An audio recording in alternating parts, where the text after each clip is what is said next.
হৃদয় বিদারক ট্র্যাজেডি ঘটে গেল গুজরাটের আহমেদাবাদে। বিমান দুর্ঘটনায় মোট 242 জন যাত্রী এবং 12 জন ক্রুর মধ্যে একজন ছাড়া কেউই বেঁচে নেই বলে নিশ্চিত করেছে সূত্র।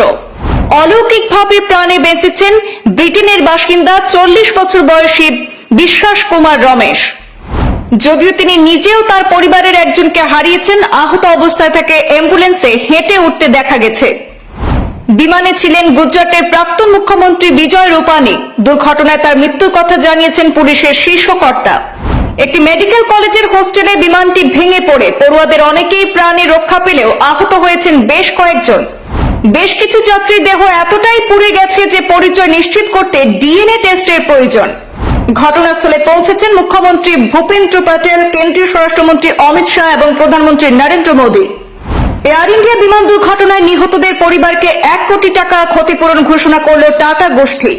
প্রায় 2 দশকের মধ্যে সবচেয়ে শোকাবহ বিমান দুর্ঘটনার কিছু গুরুত্বপূর্ণ হাইলাইটস এবার দেখে নেব। AI-171 বোয়িং 7878 ড্রিমলাইনার বিমানটি লন্ডনের উদ্দেশ্যে উড্ডয়নের কিছুক্ষণের মধ্যেই দুর্ঘটনার কবলে পড়ে। দুর্ঘটনাগ্রস্ত বিমানটিতে ছিলেন মোট 242 জন, তার মধ্যে 230 জন যাত্রী এবং 12 জন ক্রু। যাত্রীদের মধ্যে ভারতীয় ছিলেন 169 জন, মার্কিন যুক্তরাষ্ট্রে ছিলেন 53 জন, পর্তুগালের 7 জন এবং কানাডার যাত্রী ছিলেন 1 জন। যাত্রীদের পরিচয় এবং সংখ্যা নিশ্চিত করেছেন বেসামরিক বিমান পরিবহন অধিদপ্তরের প্রধান ফয়েজ কিদওয়াই। বিমানটির অভিজ্ঞ পাইলট সুমিত সাবরওয়াল ছিলেন পাইলট প্রশিক্ষক অর্থাৎ এলটিসি এবং তার 8200 ঘন্টার বেশি ওড়ানের অভিজ্ঞতা ছিল। দুর্ঘটনার ঠিক আগে তিনি বিপদের সংকেত পাঠিয়েছিলেন, কিন্তু 625 ফুট উচ্চতায় সিগন্যাল বিচ্ছিন্ন হয়ে যায়। বিমানটি একটি মেডিকেল হোস্টেলের ভবনে আছড়ে পড়ে বলে জানা যায়। এয়ার ইন্ডিয়ার বিমানটি 256 জন ধারণ ক্ষমতা সম্পন্ন ছিল এবং এর গন্তব্য ছিল লন্ডনের গ্যাটউইক বিমানবন্দর। ঘটনার পর প্রধানমন্ত্রী নরেন্দ্র মোদী, স্বরাষ্ট্রমন্ত্রী অমিত শাহ এবং বিরোধী দলনেতা রাহুল গান্ধী সহ বহু বিশিষ্টজন শোক প্রকাশ করেছেন। আহমেদাবাদে বিমান দুর্ঘটনায় নিহতদের পরিবারকে 1 কোটি টাকা ক্ষতিপূরণ ঘোষণা করেছেন টাটা গোষ্ঠীর চেয়ারম্যান এন চন্দ্রশেখরন। দুর্ঘটনায় যারা জখম হয়েছেন তাদের চিকিৎসার খরচও বহন করবে টাটা গোষ্ঠী। প্রাপ্ত তথ্য অনুযায়ী একমাত্র জীবিত উদ্ধার হওয়া যাত্রী বিশ্বাস কুমার রমেশ, যিনি ব্রিটেনের নাগরিক। জানা গিয়েছে তিনি বিমানের 11A আসনে বসেছিলেন।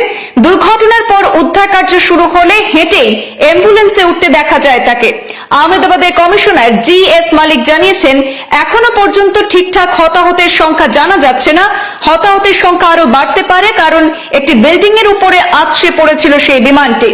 এই বিমান দুর্ঘটনায় একমাত্র বেঁচে ফেরা রমেশ ব্রিটেনেরই বাসিন্দা। কয়েকদিনের জন্য ভারতের পরিবারের কাছে ফিরেছিলেন। 45 বছর বয়সী দাদা অজয় কুমার রমেশের সঙ্গে ব্রিটেন ফিরে যাচ্ছিলেন। 20 বছর ধরে লন্ডনে রয়েছেন রমেশ। তার স্ত্রী এবং সন্তানও সেখানকারই বাসিন্দা। তার কাছ থেকে বোর্ডিং পাসটিও উদ্ধার হয়েছে। রমেশ ভাষ্যমতে, বিমান বিধ্বস্তের পর উঠে দেখেছেন যে চারদিকে দেহ ছড়িয়ে পড়েছে। ভয় পেয়ে গিয়েছিলেন তিনি। উঠে দাঁড়াতেই দৌড় দেন। চারিদিকে বিমানের টুকরো তখন ছড়িয়েছিল। কেউ একজন তাকে টেনে ধরে অ্যাম্বুলেন্সের দিকে নিয়ে যায়। তারাই হাসপাতালে পৌঁছে দিয়েছে রমেশকে।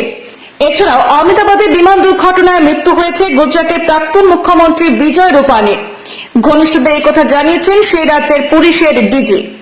বিজয় রূপানী ঘনিষ্ঠ মহল সূত্রে জানা গিয়েছে, রূপানীর এক ছেলে এবং এক মেয়ে রয়েছে। ছেলে আমেরিকায় থাকেন আর মেয়ে লন্ডনে। কয়েকদিন আগেই সেখানে গিয়েছেন বিজয় রূপানীর স্ত্রী। বৃহস্পতিবার অর্থাৎ আজ রূপানীর যাওয়ার কথা ছিল।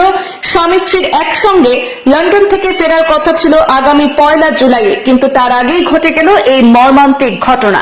এদিকে আহমেদাবাদে বিমান দুর্ঘটনার প্রভাব পড়েছে শেয়ার বাজারেও। দুর্ঘটনার পরেই 1 লক্ষ কোটি টাকা গায়েব হওয়ার তথ্য জানা যাচ্ছে। ভারত থেকে আমেরিকা পর্যন্ত হুলস্থুল ফেলে দিয়েছে এয়ার ইন্ডিয়া বিমান দুর্ঘটনাটি। আহমেদাবাদে এয়ার ইন্ডিয়ার বিমান দুর্ঘটনার খবরে ভারতীয় শেয়ার বাজারে বড়সড় পতন দেখা গেছে। টাটা গ্রুপের শেয়ার মুখ থুবড়ে পড়েছে। শুধু ভারতেই নয়, এর ঢেউ আছড়ে পড়েছে সুদূর আমেরিকাতেও।